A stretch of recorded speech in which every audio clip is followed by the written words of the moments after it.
JJ is selfish, lazy, cocky, and ignorant. My brother doesn't do anything. He's a moocher and he's a loser. I think my mom's way too soft on my brother. My parents should drop my brother off at a shelter. My mom enables my brother. She'll kick him out for a couple weeks. He always weasels his way back in. It's the same thing over and over. My mom was letting my brother use her car.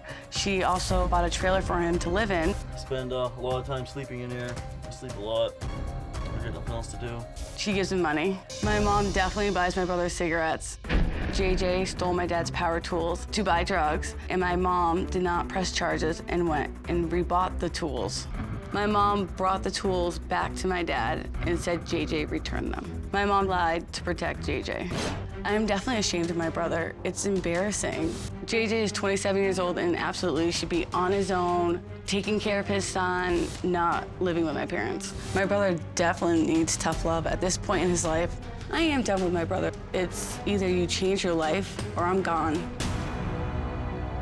Well, thank you for being here. What is your relationship with your brother now? How often do you see him? What do you talk about? How does it go? We don't really see each other often unless he needs something. She's a lot like my mom. Like, when she talks to me, I just feel like I'm talking to my mom half the time. Yeah. But I don't enable you. But she's trying to tell you the same thing we're all trying to tell you. You got to change your life. Yes, Jay. Well, I asked for help from you But guys. Jay- You guys didn't want to help me out. Oh my God, you're so ridiculous. We Here's have done so- When I broke that window in the camper, I mean, who's feeding me the alcohol that, you know? You stole a bottle of gin out of the cupboard. I didn't even know you were drinking. You started doing drugs, and I kept trying to tell you, that's not the lifestyle. That's going to lead you down a bad path. I had a lot of freedom. You guys were really harder on Jesse and Joey. Like, That's they never not go an somewhere. excuse. Yes, That's not an JJ. I'm not excuse. trying to make an excuse. I'm just saying this is how it is. So I had a car at 15 and a half. I could be out all night. You guys never called to see what I was doing. It didn't really matter. And because I finished high school so fast, I didn't really know how bad drugs even were until I started doing them. Yeah, And but we once I weren't got raised hooked, to But steal, he JJ. didn't stop you. As many times as I said, JJ, I will do anything to help you stop. It frustrates me, JJ. You know that. Me and you have come to blows. And I never thought that would ever happen between me and my son. What would you like them to do that they're not doing? Well, I did ask my mom to send me to rehab, and she can't afford it. But I mean, prior to that, she had sent me to rehab before, and I made it 8 days.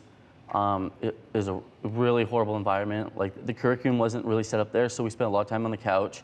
And in the bedroom I was in, there was bed bugs, so I had like all these bites down my back. When you were didn't doing ask me drugs, that. you were You did- staying you in did an not ask apartment me to with send you bed to bugs and rehab. you Yes, I didn't care. did. When? Check the text. I've texted you that. They got all the texts I sent them. Oh, And there's good. not one Oh, that says, I'm sure there's we'll see lots of those. names for JJ, me. every time I've ever asked you to stop and let's get through this, that I can help you to get through this, you say, nope, I like getting high. Okay. I want to be high. My question was specifically, what is it you want them to do that they're not doing? You said you wanted her to send you to rehab, but you went and stayed 8 days, and when he wanted out, you went and picked him up, right? Yep. Yes, but. But hell, what is it you want them to do? What is it you want them to do? What else is it you want them to do that they're not doing? Well, the way my mom treats me, I mean, I can't even stand it. Like, when I have a job, she tells me I'm not going to keep it. Am I Because- right? don't. You don't. But Dad's the opposite. Dad would be like, I know you're going to keep it this time. That's awesome. I've tried you know? that with you being encouraging. But it's It still- doesn't You've work. never been encouraging. No JJ, way. It doesn't matter. Jessica. 27, Okay, encourage yourself. maybe like six, 7 years ago you were Jesus. encouraging, but after these last 6, 7 years, you've never been encouraging when I get a job. But Okay, dabbling- You're so supposed to be down. so number It's like, two if you don't is put me down, why keep my job? you want them to quit putting you down. Number 3, I have a number 3 going on 2 still. that's it. Just you want them to get you help and be more encouraging. JJ, will you I give don't up know what to drugs? do. I know I want Will to you be better. give up drugs? Yeah, I mean, No, really, will you not in give that up camper. drugs? I mean, that's the most depressing environment. Like, until I get a drug, I never even feel better. JJ, Like, and I keep telling you I'm depressed. Like, I keep telling you that. Mom, Then go I'm to the depressed. doctors. I'm not Dr. Phil. Can you bring me to the doctors? You won't go, though. Do you have a story or a question for me? Click the link in the description and tell me what in the world is going on.